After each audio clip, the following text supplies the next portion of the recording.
Hi, আমি Enamullah, Assistant Headmaster of Sonabangla High School, Dildor, Tangail.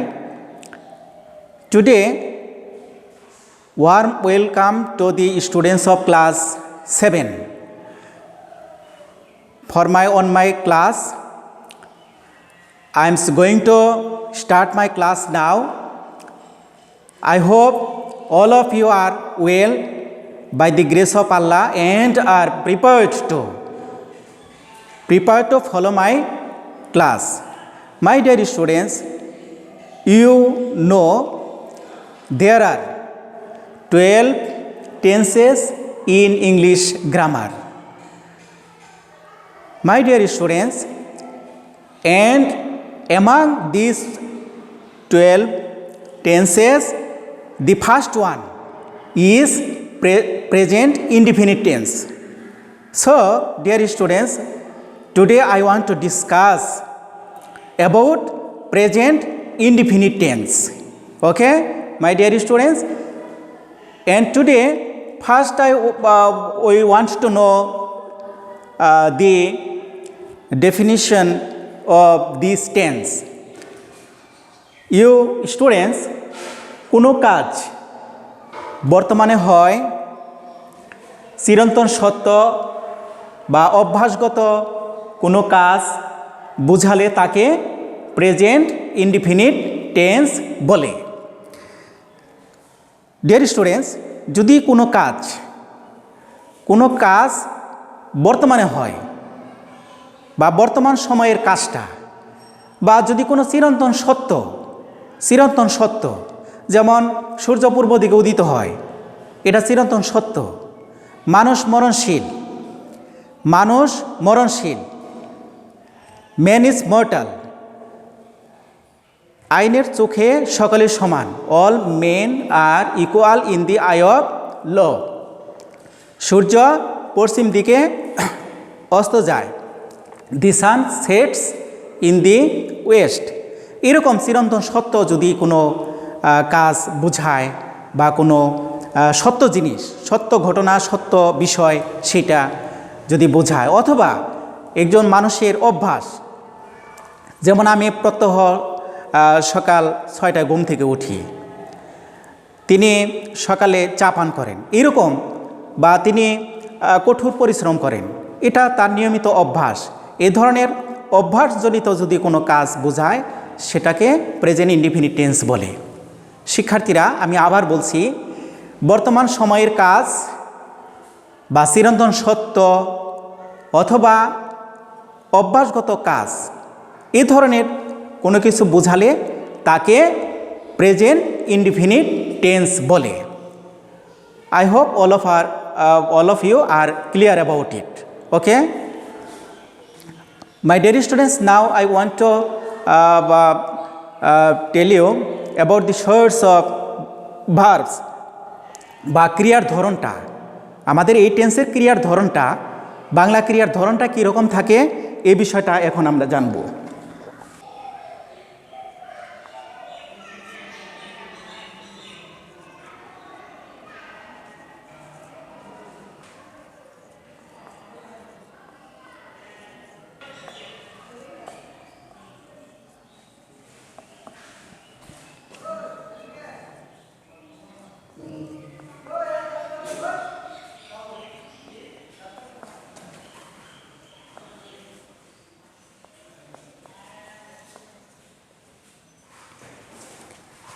Okay, my dear students, এখন আমরা এই টেন্সের বাংলা ক্রিয়ার ধরনটা কীরকম এই বিষয়ে জানব। যেমন করি, কর, করে, করেন, পড়ি, পর, পরে, পড়েন ইত্যাদি। অর্থাৎ এই ধরনের ক্রিয়া যদি বাংলায় থাকে তাহলে আমরা ধরে নেব এটা প্রেজেন্ট ইনডিফিনিট টেন্স। অর্থাৎ ক্রিয়ার শেষে যদি অ, ই, এ, এন বা শূন্য এ ধরনের বিভক্তি থাকে তাহলে বুঝতে হবে এটা প্রেজেন্ট ইনডিফিনিট টেন্স। অর্থাৎ বাংলা ক্রিয়ার ধরনটা আমি আবার বলছি, সেটা হলো করি, কর, করে, করেন, পড়ি, পড়, পরে, পরেন ইত্যাদি। এরকম আরও হতে পারে ধরি, ধরো, ধরে, ধরেন, যাই, যাও, হ্যাঁ, যান, খাই, খাও, খান ইত্যাদি। এরকম ক্রিয়া যদি হয় তাহলে সেটাকে আমরা বলবো present indefinite tense. Okay my dear students, এখন আমরা এর স্ট্রাকচার অর্থাৎ প্রেজেন্ট ইনডিফিনিট টেন্সটা কীভাবে মানে গঠন হয় বা গঠন প্রণালী আমরা এখন জানব। Dear students, we want to know about the structure of this tense. In other words, we want to know about the structure of present indefinite tense. Okay, my dear students, গঠন অ্যাফার্মেটিভ বা affirmative সেন্টেন্সের ক্ষেত্রে গঠনটা হবে প্রথমে subject নিতে হবে, subject বা কর্তা, তারপর নিতে হবে V1, এটা আমি সংক্ষেপে V1 বলতে ভার্বের প্রেজেন্ট ফর্ম, অর্থাৎ প্রত্যেকটা ভার্বের ফর্ম থাকে তিনটি, প্রেজেন্ট, পাস্ট, পাস্ট পার্টিসিপল। তো এটা ওই প্রেজেন্ট পার্টিসিপল এটা না লিখে আমি ভার্ব 1 বলতে এটা প্রেজেন্ট টেন্সকে বোঝাইছি আর কি, অর্থাৎ ভার্বের তিনটি ফর্মের মধ্যে প্রথম ফর্মটি, এটাকে V1 সংক্ষেপে লেখা যায়।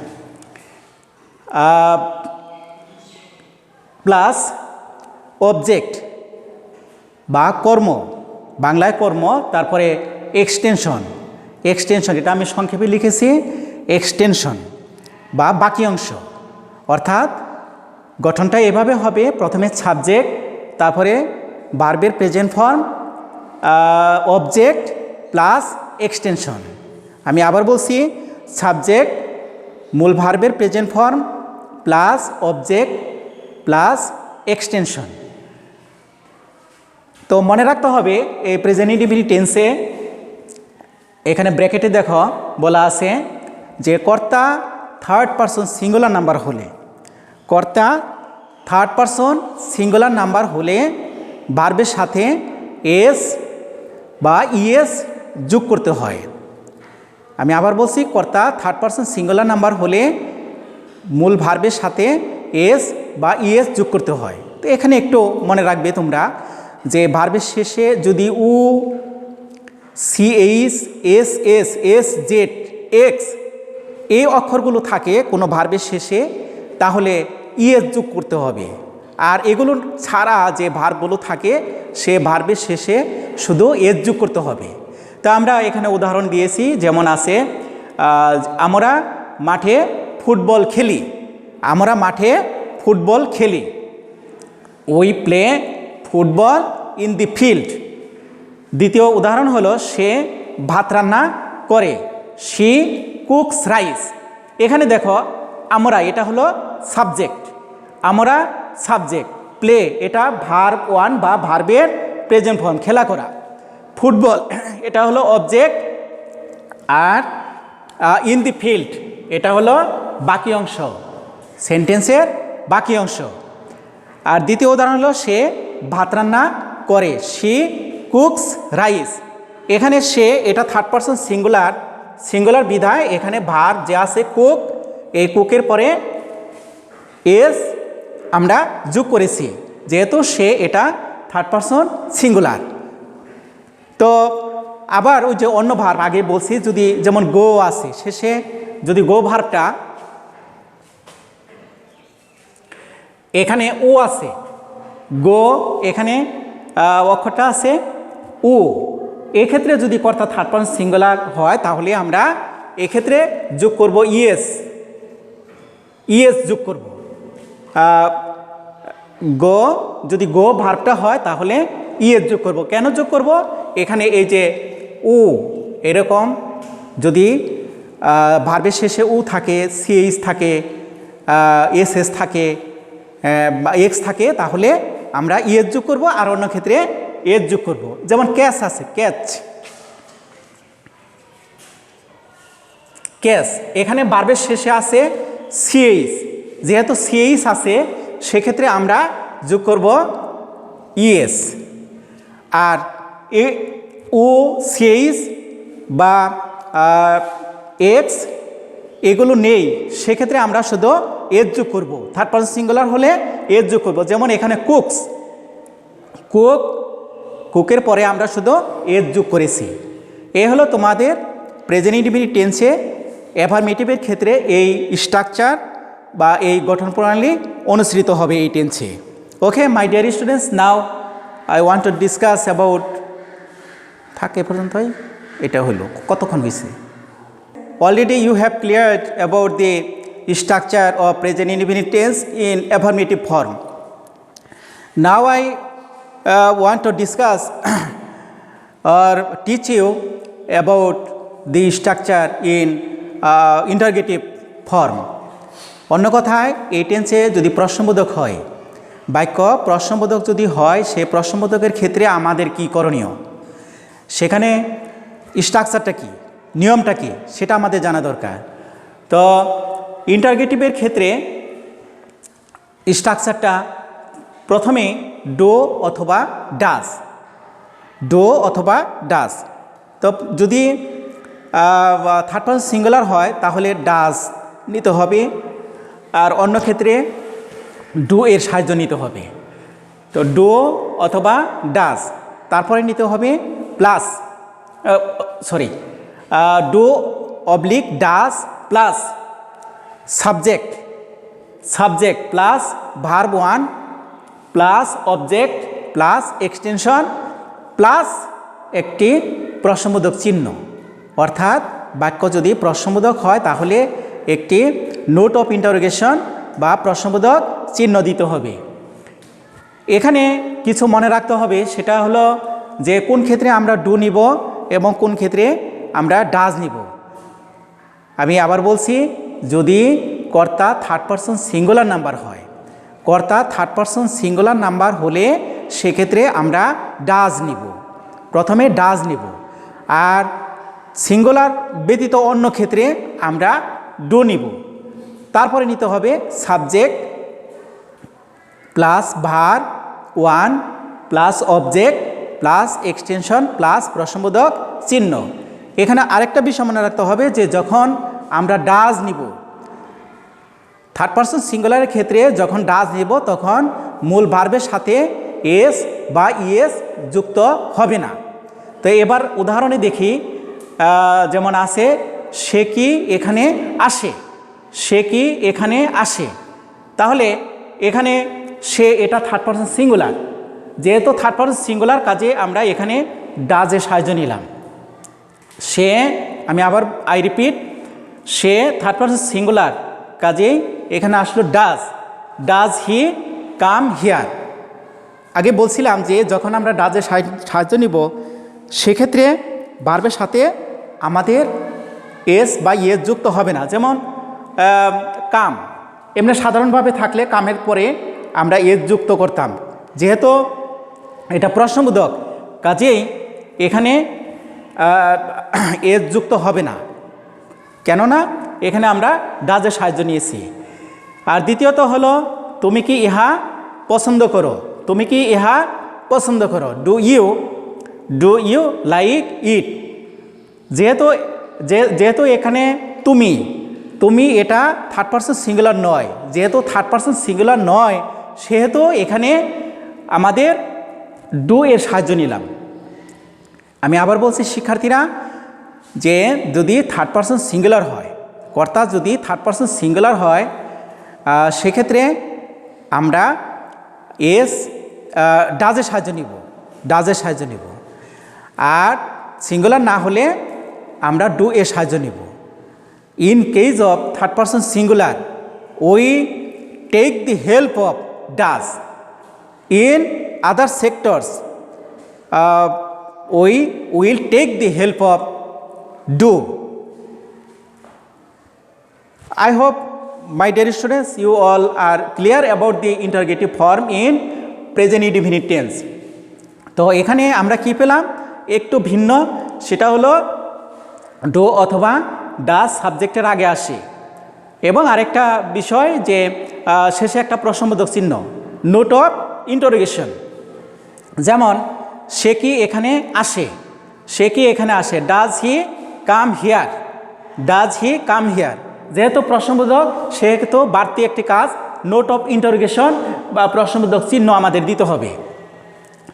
তুমি কি ইহা পছন্দ করো, তুমি কি ইহা পছন্দ করো, তাহলে এটা হলো সাবজেক্ট। এর আগে আমরা ডু এর সাহায্য নিলাম, do you like it. Okay, I hope my dear students all of you are clear about interrogative structure in present indefinite tense. কতক্ষণ গেল? Today I have taught before you about present indefinite tense, affirmative structure, interrogative ফর্মে যে structure বা গঠন প্রণালী সেটা আমরা জানলাম। তো তোমাদের এখানে একটু আমি কাজ দিচ্ছি, একটা হোমওয়ার্ক দিব। তোমরা you will practise it at home, and when our or the world situation is favors us, in other words our school will reopen, I will examine your khatas and you practice at home, my dear students.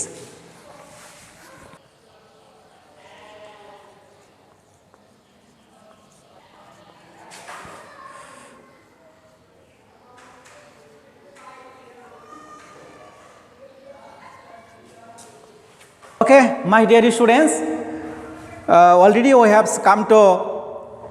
come to the end of my class, and your home task, dear students, make 10 sentences in present indefinite tense. অর্থাৎ এই tense থেকে তোমরা 10টি sentence, যদি কেউ পারো আরও বেশি তৈরি করবে, কারণ এই টেন্সটা সবচেয়ে গুরুত্বপূর্ণ। If it is possible, you make more and more sentences in present indefinite tense. At least 10 sentences you practice at home, my dear students. Okay, dear students, no more today.